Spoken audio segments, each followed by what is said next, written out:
welcome to my new another video. আপোনালোক সকলোকে মোৰ আজিৰ ভ্লগটিলৈ স্বাগতম জনাইছো। আশা কৰিছো আপোনালোক সকলো ভালে আছে। এয়া দেখিছেনে কুহিয়াৰ দৰে সেম টু সেম একে আৰু এয়া আছে ছাগলী আৰু গৰুৰ বাবে উন্নত জাতৰ ভিটামিনযুক্ত ঘাঁহ। সো দেউতাৰ পৰা জানিবলৈ চেষ্টা কৰিম দেউতাই কেনে ধৰণে কোৰ পৰা আনি ৰুইছিল আৰু দেখাবলৈ চেষ্টা কৰিম আপোনালোকক। সো ভিডিওটো ষ্টাৰ্ট কৰো বলক।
আপোনালোকে এই ঘাঁহবিধৰ বিষয়ে দেউতাৰ পৰা সবিশেষ জানি লওক। দেউতা এই ঘাঁহবিধ দেখিছেনে আপোনালোকে? এই ঘাঁহবিধ মই ৰাজস্থানৰ পৰা অৰ্ডাৰ কৰি অনা হৈছিলে। মাত্ৰ 3 পিচ আনিছিলোঁ। 3 পিচ ঠাইত মানে 3ডাল কুঁহিয়াৰ দৰে দেখায়। এইবিধ হৈছে আপোনালোকে দেখিছে এইটো হৈছে এবিধ গৰু আৰু ছাগলীৰ কাৰণে উন্নত জাতৰ ভিটামিনযুক্ত ঘাঁহ। আৰু এইবোৰ আমাৰ থলুৱা ঘাঁহৰ দৰে নহয়, কিন্তু এইবিধ ঘাঁহ মানে আমি যেতিয়া খেতি পথাৰত মানে থাকে খেতি তেতিয়া সেই সময়ত মানে আমাৰ এই গৰু ছাগলীৰ কাৰণে বহুত ঘাঁহৰ নাটনি হয়। আৰু সেই সময়ত যদি আমি প্ৰত্যেকৰে যদি নিজৰ নিজৰ ঘৰত মানে 2-3 লুচা হওক বা যিমান ধৰণে মাটি আছে ঠিক তেনেধৰণে যদি আধা বিঘা হ'লেও যদি ইয়াত বা 2-3 লুচা হ'লেও যদি ৰুই ল'ব পাৰে এই ঘাঁহবিধ, তেতিয়া মানে আমাৰ গৰু আৰু ছাগলীৰ কাৰণে মানে চিন্তা নাই মানে ঘাঁহৰ কাৰণে। গতিকে আমি এই ঘাঁহবিধ মানে মই ৰাজস্থানৰ পৰা অৰ্ডাৰ কৰি আনিছিলোঁ। আপুনি কিমানত আনিছিলে, মানে কিমান টকা দি? এই ঘাঁহবিধ মানে 3ডালৰ জোখহে আনিছিলোঁ, কাটি দিছিলে পিচিং কৰি।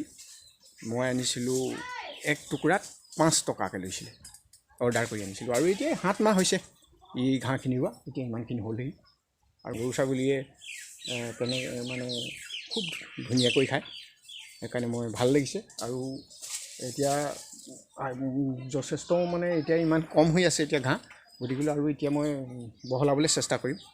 কমেও আৰু 4-5 লুচামান, এতিয়া 2 লুচামান দিছোঁ, কিন্তু আৰু 5-6 লুচামানৰ জোখা মাটিত মই 4 ৰাউণ্ডটো আৰু গোটেই ঘৰৰ 4 ৰাউণ্ডটো মোৰ বেৰাটো দিম বুলি ভাবিছোঁ গৰু ছাগলীৰ কাৰণে। তেতিয়া মোৰ এতিয়া আমি যদি 4-5 লুচা কৰোঁ এইটো খেতি, তেতিয়াহ'লে আমি কমেও 40-50টা গৰু ছাগলী আমি পুহিব পাৰিম। হয়, এই সবিশেষ আপোনালোক জনালোঁ এই ঘাঁহবিধ বিষয়ে।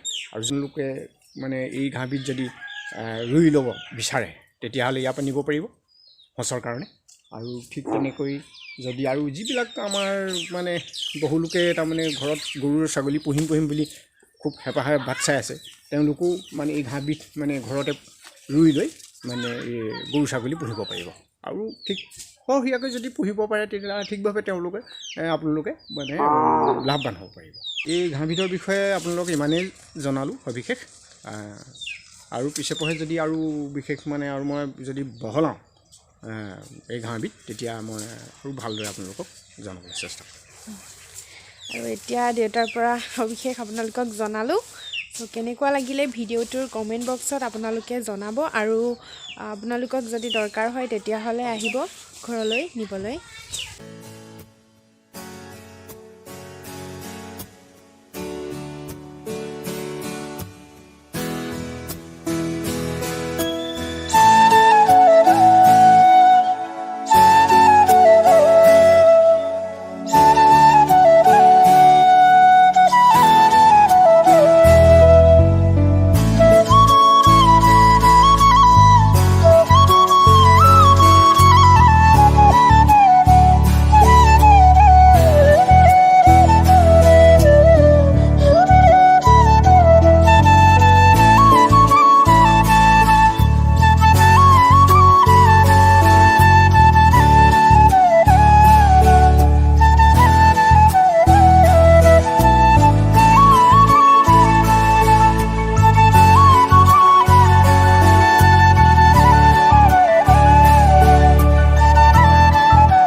ইমান ধুনীয়াকৈ খাইছে এয়া চাওক আপোনালোকে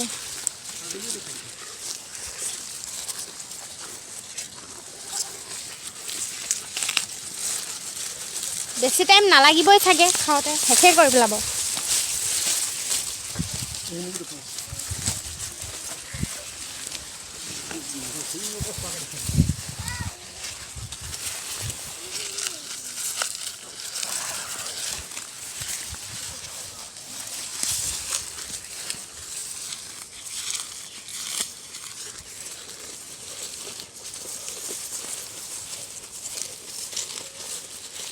ইমান ধুনীয়াকৈ খায়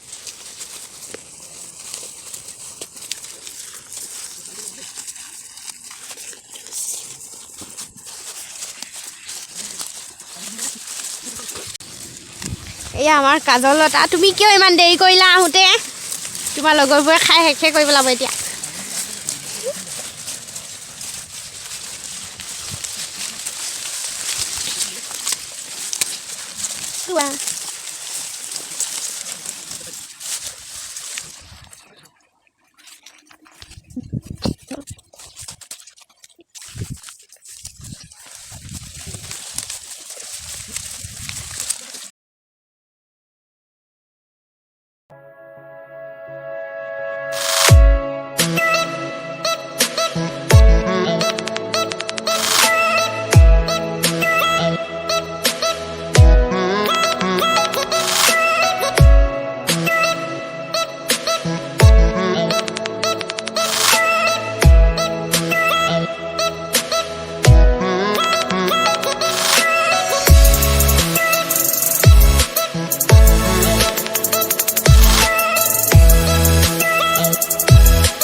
আজিৰ ভিডিঅ'টি ইমানেই আছিল আৰু আপোনালোকক দেখালোঁ গৰু আৰু ছাগলীৰ বাবে উন্নত জাতৰ ঘাঁহ কেনেধৰণে ৰোৱা হয়। চ' আপোনালোকৰ যদি ভাল লাগিল তেতিয়াহ'লে তলৰ কমেণ্ট বক্সত জনাব। আৰু যোনসকলৰ আশা আছে মানে গৰু আৰু ছাগলী পোহাৰ, এইটোতো থাকেই আৰু যাৰ হ'লেও আহিব সঁচটো নিবলৈ। বহুত লাভৱান হ'ব আপোনালোকে, মানে ভিটামিনযুক্তটো সেইটো কাৰণে। আৰু ভিডিঅ'টো সিমানতে সামৰণি মাৰিছোঁ। আৰু আপোনালোকৰ যদি ভাল লাগিলে তেতিয়াহ'লে লাইক এটা কৰি দিব আৰু শ্বেয়াৰ কৰিবলৈ নাপাহৰিব। আপোনালোকক মোৰ পুনৰ ভিডিঅ' লগ পাই থাকিম বুলি আশা ৰাখিলোঁ। বাই। একা জ্বলি সপোনে দুচকুতে